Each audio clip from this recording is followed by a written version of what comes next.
Hello students, welcome to today's class. तो सुनो, आज के इस वीडियो में हम डिस्कस करेंगे क्लास 12th के कंप्यूटर साइंस के एक और प्रैक्टिस सेट को। बेसिकली यहाँ पे जो है मैंने प्रैक्टिस क्वेश्चन पेपर बना रखा है। अगर आप लोग बोर्ड एग्जाम के लिए तैयारी कर रहे हैं तो आप लोगों के लिए ये प्रैक्टिस क्वेश्चन पेपर जो है काफ़ी ज़्यादा इंपॉर्टेंट होने वाला है। तो वीडियो को आप लोग ध्यान से देखिएगा।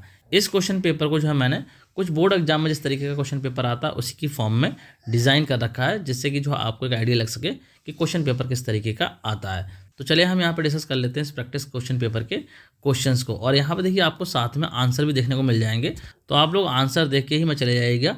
समझने की कोशिश कीजिएगा कि जो आंसर आया है वो किस तरीके से आया है। मैं सारी चीज़ें यहाँ पर डिटेल में आपको समझाऊंगा। तो चलिए वीडियो स्टार्ट करते हैं और डिस्कस करते हैं इस क्वेश्चन पेपर के सेक्शन ए को। तो यहाँ पर देखिए पहला क्वेश्चन है ट्रू फॉल्स, जिसमें कि यहाँ पे बोला जा रहा है integer is a mutable data type in Python.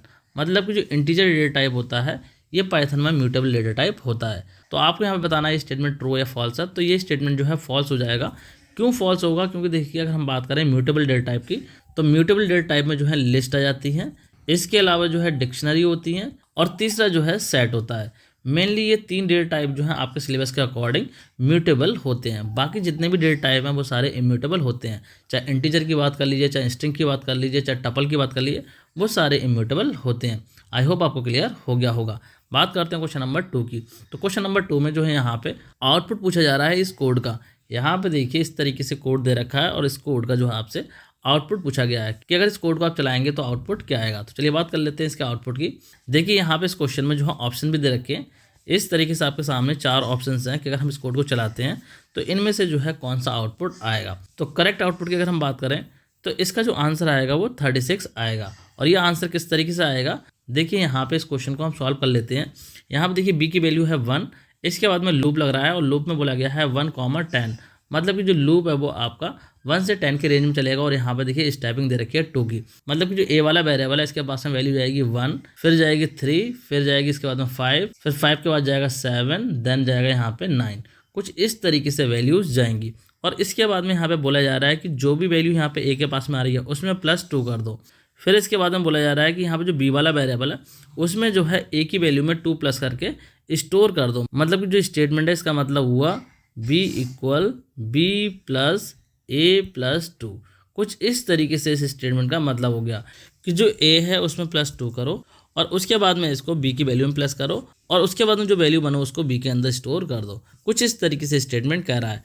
तो पहली बार जब ये लूप चलेगा तो यहाँ पे वैल्यू आएगी a की 1, इसका मतलब 1 + 1 और +2। कुछ इस तरीके से यहाँ पे वैल्यू हो जाएंगी। तो इसका मतलब हुआ 3 और +4, टोटल वैल्यू बनेगी यहाँ पे 4। बी की जो वैल्यू है वो पहली बार लूप चलेगा तो बन जाएगी 4, और इसके बाद जब नेक्स्ट टाइम लूप चलेगा तो ए के पास में वैल्यू आएगी 3। तो इसका मतलब ये हुआ यहाँ पे हो जाएगा 3 + 2, ये हो जाएगा 5, और पहले से वैल्यू है 4 तो यहाँ पे हो जाएगा +4, ये बन जाएगी 9 वैल्यू बन जाएगी सेकंड टाइम लूप के चलने पे।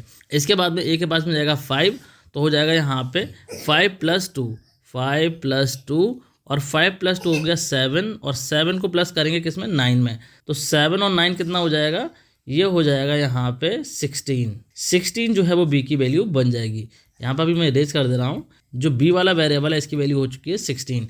इसके बाद में यहाँ पे जब लूप चलेगा तो यहाँ जाएगी ए की वैल्यू 7, ए जो है इसकी वैल्यू 7 जाएगी, और जब 7 जाएगा तो इसका मतलब हुआ 7 + 2। ये जो यहाँ पे स्टेटमेंट है इसका मतलब ये हो जाएगा, मतलब कि वैल्यू बन जाएंगे 9, और 9 को प्लस करेंगे 16 में तो ये कितना बन जाएगा, ये बन जाएगा 25। मतलब कि वैल्यू यहाँ पे 25 हो जाएगी। इसके बाद में ए की जो वैल्यू है वो जाएगी कितनी, 9। जब 9 जाएगी तो इसका मतलब हो गया 9 + 2, और 9 + 2 का मतलब हो गया यहाँ पे 11, और 11 को अगर आप प्लस करोगे किसमें, 25 में, ये बन जाएगा 36। तो कुछ इस तरीके से यहाँ पे वैल्यू 36 बन जाएगी, क्योंकि इसके बाद में लूप नहीं चलेगा। तो जो बी की वैल्यू है उसको यहाँ पे प्रिंट कर दिया है। टोटल आउटपुट जो है वो आपको यहाँ पे 36 देखने को मिल जाएगा। बात करते हैं अगले क्वेश्चन की।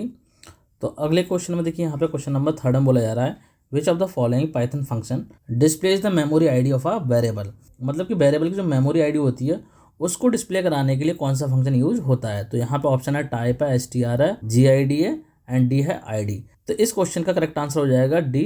id फंक्शन की हेल्प से आप जो है किसी भी वेरिएबल की मेमोरी आईडी को चेक कर सकते हैं। बात करते हैं क्वेश्चन नंबर 4 की। तो क्वेश्चन नंबर 4 में बोला जा रहा है कि एस नाम से एक वेरिएबल है जिसके अंदर ये स्ट्रिंग है, तो आउटपुट क्या होगा अगर आप जो है इस तरीके से इस स्ट्रिंग को प्रिंट कराते हैं। तो यहाँ पे इस तरीके से ऑप्शन दे रखे हैं और आंसर भी जो है आपको सामने दिख रहा होगा कि जो ए वाला ऑप्शन है वो करेक्ट है।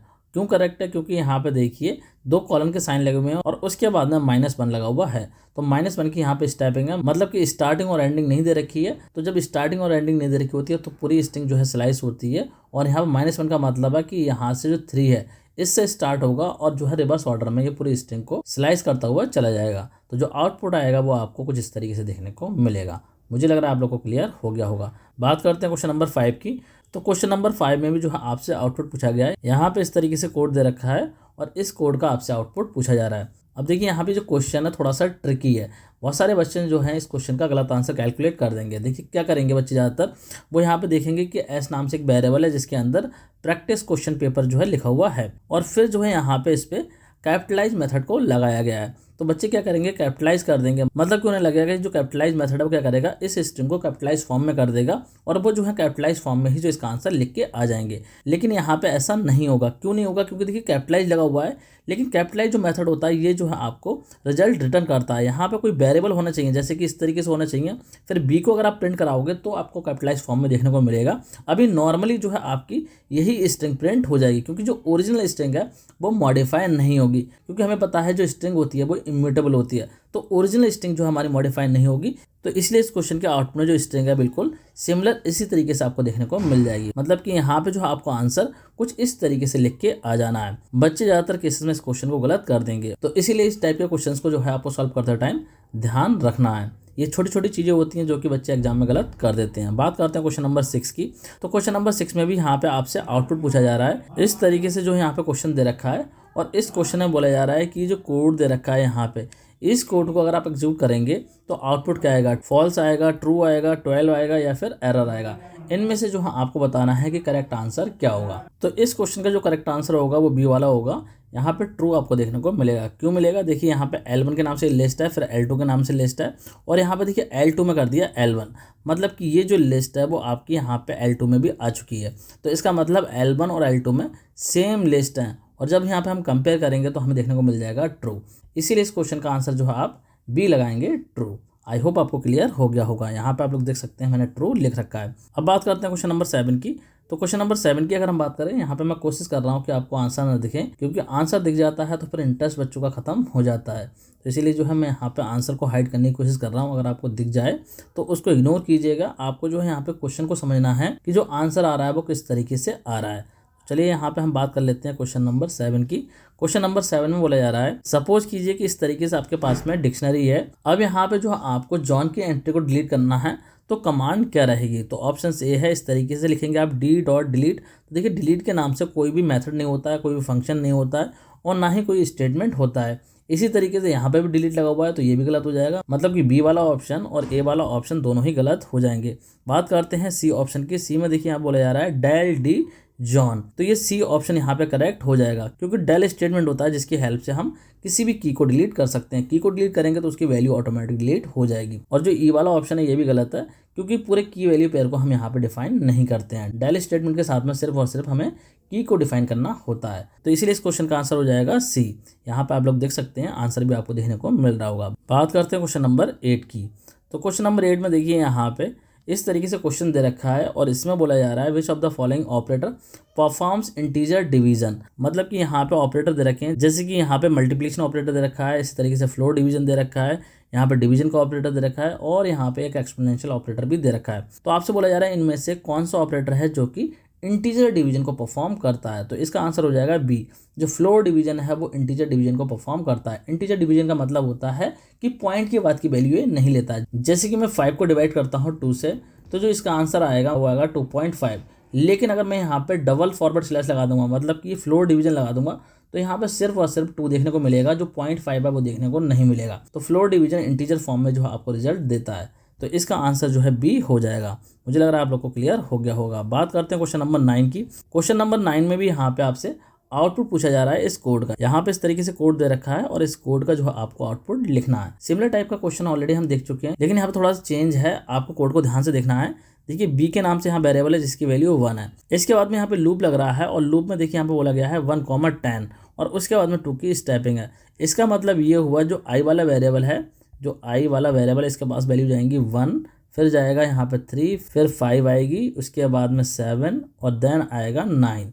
यहाँ पे देखिए ये 5 वैल्यूज़ आएंगी और यहाँ पे अगर आप ध्यान से ऑब्जर्व करेंगे तो जो आई वाला वेरिएबल है इसका यूज़ कहीं पे भी नहीं हो रहा है। मतलब कि हमें ये ध्यान रखना है कि लूप हमारा कितनी बार चल रहा है। तो लूप चलेगा हमारा 5 टाइम, क्योंकि आई के पास में 5 वैल्यू जाएंगे तो टोटल जो लूप चलेगा वो 5 टाइम चलेगा।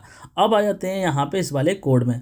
यहाँ पे देखिए बोला जा रहा है कि जो बी की वैल्यू है उसमें पहले प्लस क्या करो 3 और उसके बाद में जो बी की वैल्यू हो उसमें ऐड करो और देन आप जो है बी में स्टोर करो। मतलब इस स्टेटमेंट का मतलब ये हुआ बी इक्वल बी प्लस 3।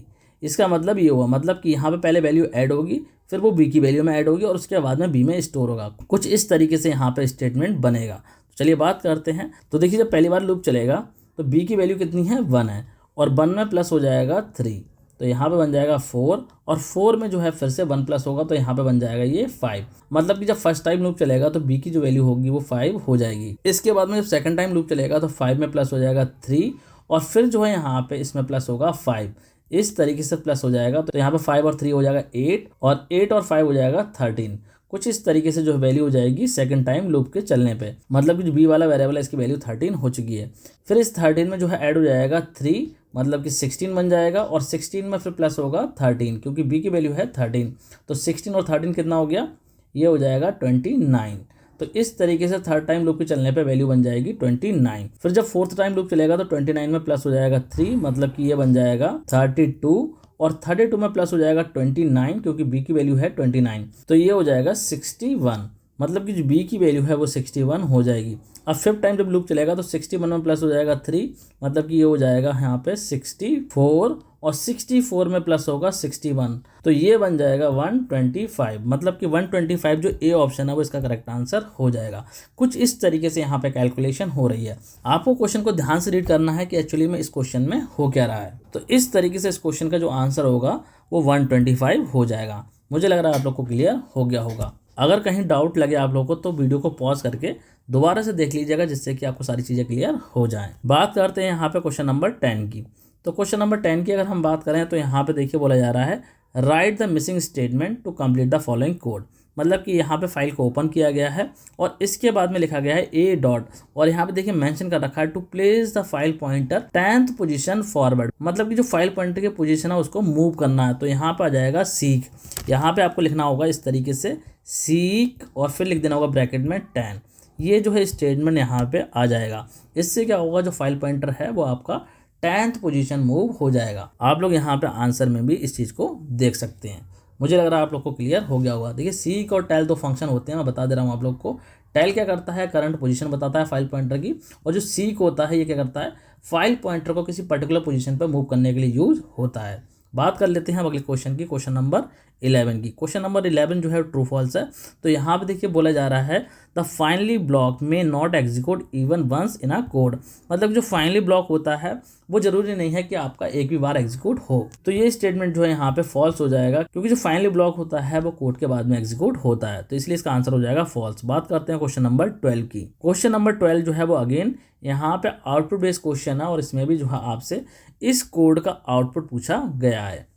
तो चलिए इस कोड के आउटपुट की बात कर लेते हैं।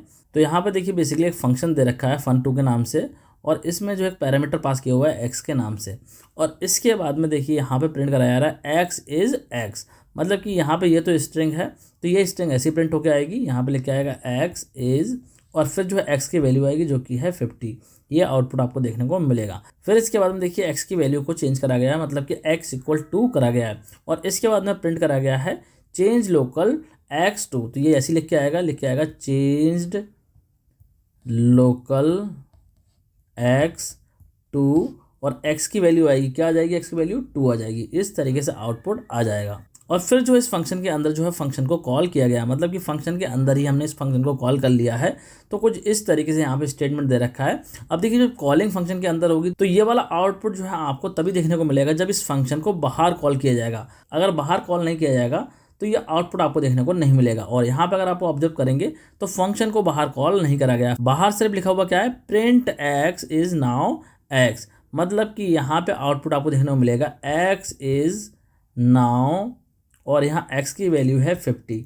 तो ये आउटपुट जो है आपको देखने को मिलेगा। जो ए वाला ऑप्शन है वो इसका करेक्ट आंसर हो जाएगा। बाकी कुछ भी जो है आउटपुट आपको देखने को नहीं मिलेगा, क्योंकि यहाँ जो फंक्शन है उसको कॉल नहीं किया गया है। तो बहुत सारी चीज़ें कंफ्यूजिंग दे रखी हैं यहाँ पे। बच्चे क्या करते हैं, ज़्यादातर केसेस में आउटपुट कैलकुलेट कर लेते हैं और उसके बाद में उसी के अकॉर्डिंग आउटपुट लिख के आ जाते हैं। वो देखते नहीं है कि फंक्शन कॉल हो रहा है या नहीं हो रहा है। अगर फंक्शन कॉल नहीं हो रहा है तो इसका मतलब फंक्शन से आउटपुट नहीं आएगा। जो बाहर वाला स्टेटमेंट है बस ये चलेगा और इसी से आपको आउटपुट देखने को मिलेगा। ना ही यहाँ पे जो एक्स की वैल्यू है वो चेंज होगी, क्योंकि जो फंक्शन है वो कॉल ही नहीं हुआ है।